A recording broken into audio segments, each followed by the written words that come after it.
جہنم کے اوپر بنا ہوا مشہور پل، بلا شبہ ہم سب اس پل کو پار کریں گے۔ پل جو بال برابر باریک اور تلوار کی دھار جتنا تیز ہے۔ کوئی بھی پل صراط کو اس وقت تک پار نہ کر سکے گا جب تک وہ سوالات کے 7 مرحلوں سے نہ گزر جائے۔ 7 سوالات 7 مختلف پڑاؤ پر۔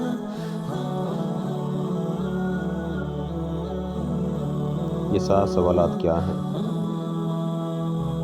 کیا آپ ان کا جواب دینے کے لیے تیار ہوں گے؟ اگر آپ ان کانٹوں سے پیچھا چھڑا لیتے ہیں تو بہت اچھی بات ہے، لیکن اگر ایسا نہ ہو سکا تو جہنم کی آگ آپ کو نکلنے کی منتظر ہوگی۔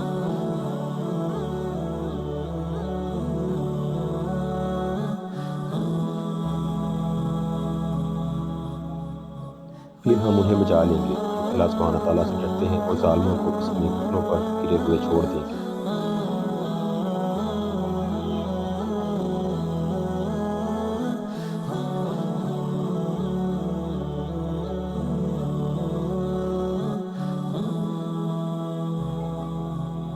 آئیے اس پر بات کریں کہ ہم اس پل کو کیسے پار کریں گے، جہاں جہنم اپنی تمام تر ہولناکیوں اور دہشت کے ساتھ ہمارے قدموں تلے ہوگی۔ ہم کوشش کریں گے کہ اس پر نظر نہ پڑے اور ہماری توجہ اپنے راستے پر مرکوز رہے۔ ہم اپنے ارد گرد لوگوں کو دیکھیں گے۔ ایک طرف وہ لوگ ہوں گے جو اپنے گناہوں پر پچھتائیں گے، جبکہ دوسری طرف وہ لوگ ہوں گے جو جہنم میں جا گریں گے۔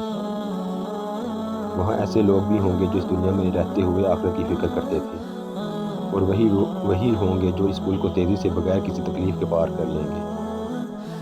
پہلے سوال کے جواب میں کامیابی کے بعد ہم وہاں پہنچیں گے جہاں دوسرا سوال پوچھا جائے گا۔ ہم سے یہاں نماز کے بارے میں پوچھا جائے گا، جو کہ ایمان کے بعد دین اسلام کا سب سے اہم ستون اور اس کے بنیادی ارکان میں سے ایک ہے۔ آپ کی نمازیں جتنی مکمل اور خالص ہوں گی، آپ کا حساب اتنا ہی آسان ہوگا، لیکن اگر آپ کی نماز صحیح نہیں ہے تو شاید آپ کے عقیدے کی عمارت گر جائے گی۔ نماز دین کا ستون ہے، جس نے اس کو ترک کیا بس اس نے پورے دین کو منہدم کیا۔ اگر ہم جہنم کی آگ سے بچنا چاہتے ہیں تو ہمیں یقینی طور پر اپنی نمازیں ایک عمارت کے مضبوط ستون کی طرح قائم کرنا ہوں گے۔ اگر ہم زمین پر سوئی کے ناکے سے بھی جہنم کی آگ دیکھ لیں تو سجدے سے سر نہیں اٹھائیں گے۔ ٹھیک ہے، ہمارا ایمان مضبوط ہے، ہماری نمازیں بھی درست ہیں۔ اب ہم تیسرے مرحلے میں داخل ہوں گے۔ اگر ہم نے دنیا میں خدا کے مال کو اس کی ہدایت کے مطابق خرچ نہیں کیا تو اگلا سوال ہمارے لیے پریشان کن ہوگا، کیونکہ ہم سے پوچھا جائے گا کہ ہم نے اپنا مال کہاں خرچ کیا اور کس کے ساتھ بانٹا۔ کیا ہم نے زکوٰۃ ادا کی؟ ہم سے سوال ہوگا۔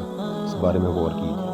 آپ نے زندگی اس خیال کے تحت گزاری کہ خالق کا عطا کردہ مال آپ کا اپنا ہے، اور زکوٰۃ جس کا حکم خدا نے بانٹنے کے لیے دیا، آپ نے اس مستحقین کو دینے کی بجائے اس سے چھپانے کو ترجیح دی۔ ہمیں یہاں ایک صورتحال سے اللہ کی پناہ مانگنی چاہیے۔ اگر ہم اپنا مال چھپائیں گے تو جنت بھی ہم سے چھپ جائے گی۔ اگر ہم نے اپنا مال خدا کی ہدایت کے مطابق کمایا اور خرچ کیا تو اگلے پڑاؤ پر ہم سے روزے کے بارے میں سوال کیا جائے گا، جو کہ اہم میں فرض تھے جس طرح پچھلی امتوں پر فرض تھے۔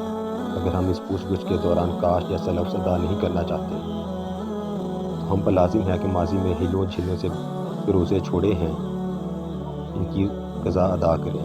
اس کے بعد ہم 5ویں پڑاؤ پر ہوں گے۔ اس پڑاؤ پر ہم سے حج کے بارے میں پوچھا جائے گا۔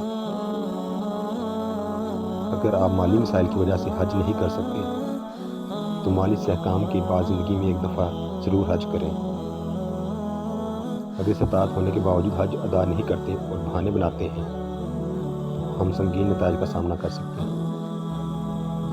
چھٹے پڑاؤ پر ہم سے موضوع کی طرف آئیں گے جو بعد استثناء کے ہر کسی سے متعلق ہے۔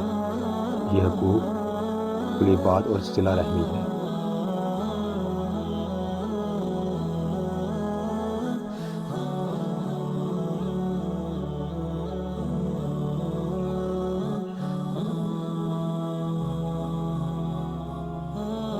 ہمیشہ دوسروں کا غضب کر کے اس کے حقوق نظر انداز کرتے ہیں، تاہم بہت سی چیزیں لوگوں کے حقوق میں شمار ہوتی ہیں۔ بعض اوقات ہم ایسا لا علمی میں کرتے ہیں، بعض اوقات ہم جان بوجھ کر ایسا کرتے ہیں، یہ سمجھ کر کہ کچھ نہیں ہوتا۔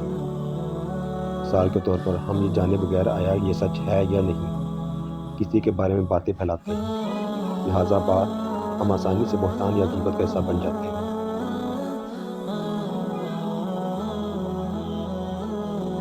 ہمارے دین میں خاندان اور رشتہ داروں کا تصور بہت اہم ہے، لہٰذا اس کو بہت اہمیت دینی چاہیے۔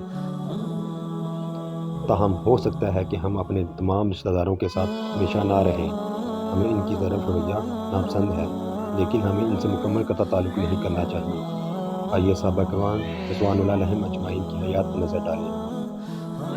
چند صحابیوں کے والدین مسلمان نہ تھے، لیکن انہوں نے پھر بھی اپنے والدین کو خوش کرنے کی کوشش کی، سوائے ان معاملات کے جن سے خدا نے منع کیا تھا۔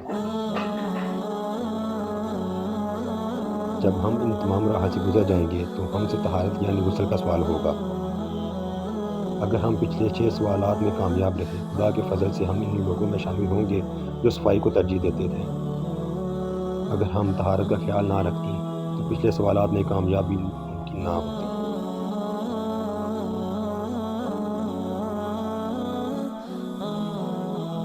ان تمام سوالات کے بعد جہنم اپنے حقداروں کو لے گی اور جنت میں خدا سے اپنی رہائشوں کا سوال کرے گی۔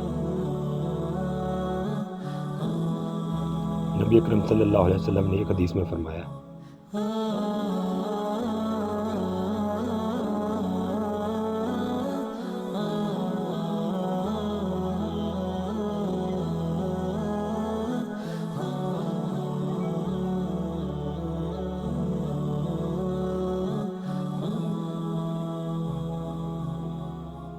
کہا جاتا ہے جہنم کی آگ مومنین سے کہے گی، اے مومنو میرے اوپر سے تیزی سے گزرو، کیونکہ تمہارے اعمال کا نور میری آگ کو بجھاتا ہے۔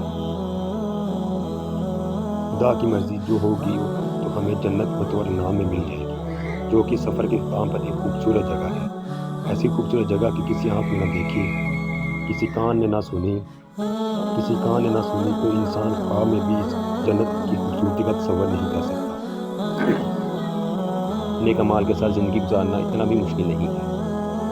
ہمیں زمانہ آخر خوشگوار ہتھ کنڈوں سے بچنے کی ضرورت ہے، کچھ خاص اقدامات کرنے کی ضرورت ہے۔ یاد رکھیے کہ ہم نے جتنی باتیں کہیں سب درست ہیں اور لازماً وقوع پذیر ہوں گی۔ تو کیا دنیا میں عارضی زندگی کے لیے آخرت تباہ کرنا ضروری ہے؟ ٹھیک ہے، آپ کو کس کی زیادہ فکر ہے، دنیا کے عارضی پل کی یا اس پل کی جو ہدایت کی طرف لے کر جاتا ہے؟